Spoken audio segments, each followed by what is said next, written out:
Hello student, welcome back to the channel. तो जैसा कि मैं आपको जीएसटी के ऊपर मैं आपको सॉल्यूशंस करा रहा हूं, कुछ एग्जांपल्स मैंने ऑलरेडी करा चुका हूं। तो मैं आपको करा रहा हूं class 11th accounts chapter 12 TS Grewal की बुक, एडिशन 2023-2024 का एडिशन है। तो मैं जीएसटी जो हमारा चैप्टर 12 पे है क्लास 11th में, मैं आपको ऑलरेडी एक एग्जाम्पल जिसमें मैंने टर्म्स आपको बताए हैं कि इंटर स्टेट सप्लाई क्या होता है, इंट्रा स्टेट क्या होता है, जीएसटी के रेट कैसे अप्लाई होते हैं। तो उसी से आगे हम बढ़ते हैं। आइए मैं आपको दूसरा एग्जाम्पल लेके आया हूं जो आपके बुक से ही है। तो हम इसको समझेंगे, आपकी अंडरस्टैंडिंग भी अच्छी होगी, क्योंकि जीएसटी आपको बिल्कुल फ्रेश चैप्टर है। तो आपको अंडरस्टैंडिंग के लिए आप मल्टीपल एग्जांपल्स करेंगे, सॉल्यूशंस करेंगे, तो आप इसको थोड़ा समझने में आप इसको बहुत हेल्पफुल रहेगा। तो इसको आइए समझ लेते हैं। देखिए, इंट्रा स्टेट सप्लाई जो कि ऑलरेडी मैं आपको करा चुका हूं, बट इसके अंदर फर्क क्या है देखिए। Intra state supply both trade discount and cash discount allowed. इसके अंदर ट्रेड डिस्काउंट भी है, कैश डिस्काउंट भी है, और पेमेंट मिल चुकी है, payment received in full. Last वाले एग्जांपल में पेमेंट नहीं मिली थी क्योंकि वहां पर हमारी क्रेडिट सेल्स थी। यहां पर हमारी सेल्स की एंट्री जरूर है, लेकिन इसमें कैश की डीलिंग है। देखिए पढ़ते हैं, आइए। Hari and company Delhi sold goods to Anil and company Delhi. सबसे पहली चीज मैं आपको यहीं रोकना चाहता हूं, क्योंकि मेरा मेन फोकस है कि आपकी अंडरस्टैंडिंग हो। क्योंकि देखो, एग्जांपल आप बुक से भी कर लेंगे, बट आप अच्छे से कैसे समझेंगे, मेरा ये फोकस है, मेरा मोटिव ये है। तो देखिए, यहां पर मैंने आपको क्यों रोका, ताकि आपसे मैं पूछ सकूं कि अगर दिल्ली से सप्लाई दिल्ली में हो रही है, दिल्ली से दिल्ली में सप्लाई हो रही है, तो उसको क्या बोलते हैं। बिल्कुल मेमोराइज करें इसको।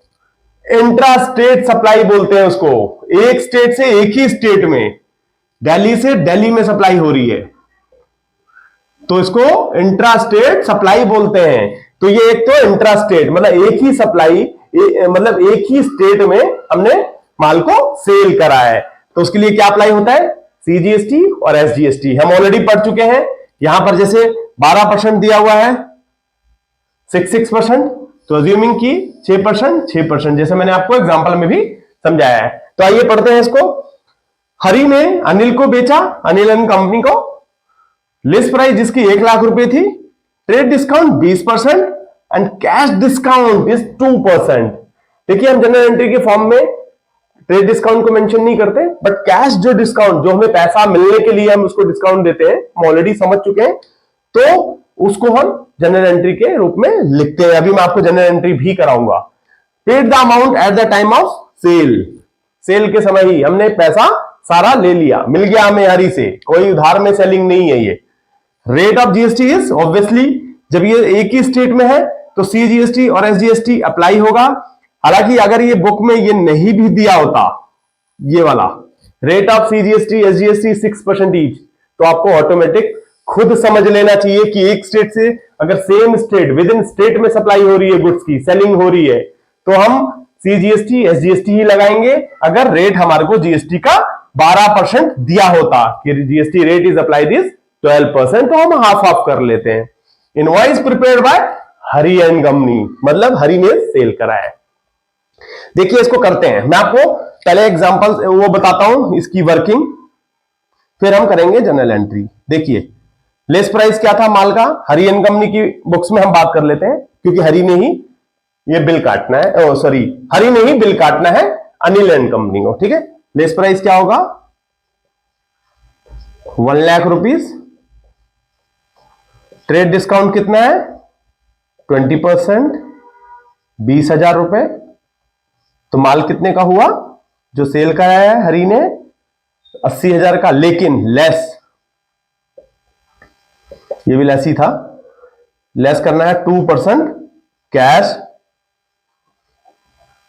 डिस्काउंट। हमने कैश डिस्काउंट दिया है, तो माल हम कितने का मतलब डिस्काउंट हो जाएगा, वो भी फिगर निकालना हमारे लिए बहुत जरूरी है। 2% मतलब 1,600 रुपए का डिस्काउंट भी दे दिया हमने।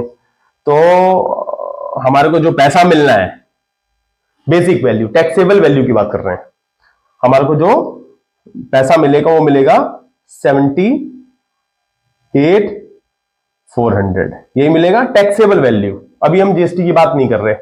देखिए क्या होगा जब हमने डिस्काउंट दे दिया, ये तो हमारे खर्चा है, हम इसको खर्चे में ले लेंगे भाई कि हमने ही तो डिस्काउंट दिया है ना कि भाई आप पैसा दे दो, हम आपको 2% डिस्काउंट दे देंगे, तो हम खर्चे के रूप में उसको लिखेंगे।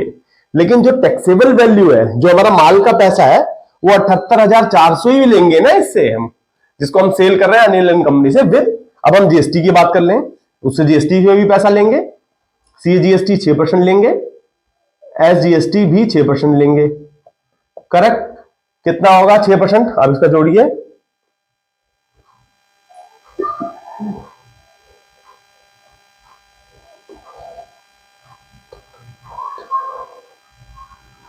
₹4704 हमारा जीएसटी भी बनता है, सीजीएसटी और एसजीएसटी मिला के दोनों का 4704 बनता है। तो टोटल कर लेंगे इन सब का, क्योंकि हम कस्टमर से ही लेने वाले हैं।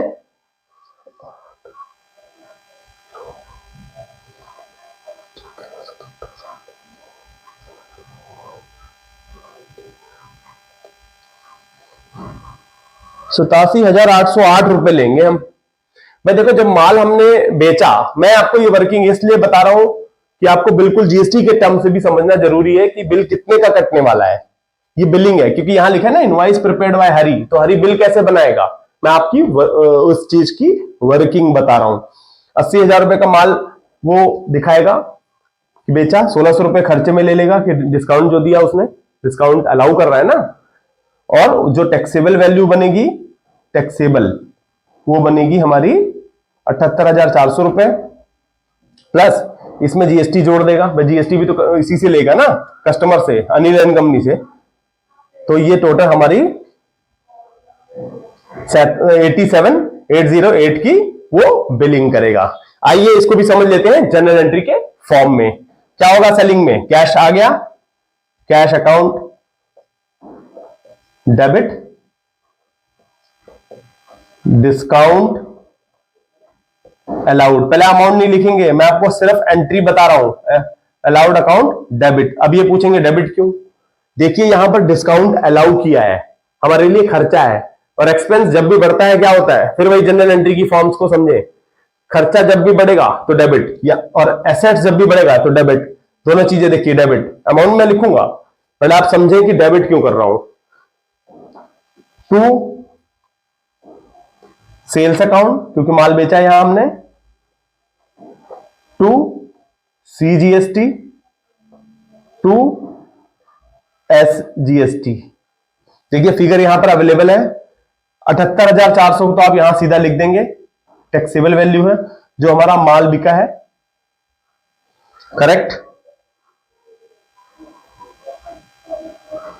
और आप ये भी लिखेंगे कि ₹8704 आप इससे लोगे भी, 8704, ओ सॉरी, आप जो सीजीएसटी का पैसा कलेक्शन करोगे 4704 तो स्टूडेंट यहां पर समझने वाली चीज है, सेल्स हमने कर दिया है, सीजीएसटी एसजीएसटी जो अप्लाई होगा, लायबिलिटी है इसलिए क्रेडिट। कैश कितना मिलेगा आप इसको समझ के करेंगे, 87,808 यही पैसा आना है हमसे, हमारे को जो, क्योंकि डिस्काउंट वगैरह अलाउ करने के बाद, सब कुछ करने के बाद सीजीएसटी का पैसा ले लेंगे हम, एसजीएसटी का भी, तो 87 अतुल से, अनिल एंड कंपनी से आ जाएगा, तो 87,808 आएगा। डिस्काउंट कितना अलाउ किया हमने? ₹1,600। एक चीज और जो यहां पे मिस आउट हो रहा है, देखिए ट्रेड डिस्काउंट को हमें बुक्स में नहीं दिखाना होता है, परफेक्ट, लेकिन कैश डिस्काउंट हम बुक्स में दिखाते हैं। तो हमारी सेलिंग 78,400 नहीं है, जो गुड्स गया हमारा माल 80,000 का गया। लेकिन ये ध्यान रखें, माल की वैल्यू जाने के बाद, माल की वैल्यू के जो वैल्यू होती है उसमें, क्योंकि कैश हमें इमीडिएट आ गया, तो 2% जो हमारे को कैश आ गया, डिस्काउंट अलाउ कर दिया, उसके बाद जो फिगर आती है 78,004, उसको बोलेंगे टैक्सेबल वैल्यू, क्योंकि माल हमने अल्टीमेटली, जो हमारी माल डिस्काउंट के बाद वैल्यू बची 78,400 बची, तो हम कस्टमर से 80,000 के ऊपर जीएसटी नहीं मांग सकते। तो जीएसटी जो अप्लाई होगा 78,400 के ऊपर, जो कि 4704 सीजीएसटी, 4704 एसजीएसटी मिला करके 78,808 बनता है। तो यहां पर देखने वाली चीज है डेबिट और क्रेडिट इक्वल होना चाहिए। तो यहां पर अब हम जनरल एंट्री को कंप्लीट कर पाए। अब एक बार हम टोटल टैली कर लेते हैं। देखिए 87,808 1600, इसका और इसका मिला करके आप अगर देखेंगे 87,808, ये देखिए 808 प्लस 1600 ऐड कर दो, कितना आएगा 89,408 हो गया डेबिट साइड इन दोनों का। और क्रेडिट भी देख लेते हैं 80,000 4704 4704 40 89,404 क्रेडिट साइड। हमेशा ध्यान रहे जनरल एंट्री के सम्स में डेबिट साइड क्रेडिट साइड हमेशा इक्वल होगा। तो इस तरह से हम एग्जांपल नंबर 2 को कर लेते हैं कंप्लीट। मैं उम्मीद ये करता हूं कि जीएसटी के टर्म्स को आप बेहतर तरीके से समझ पाए होंगे कि interstate, trade discount, cash discount और टैक्सेबल वैल्यू और आउटपुट लायबिलिटी जो जीएसटी के रूप में पे कस्टमर से हम कलेक्ट करते हैं, फिर डिपार्टमेंट को, गवर्नमेंट को डिपॉजिट करते हैं। तो इस तरह से हम करेंगे general entry. Thank you, thanks for watching.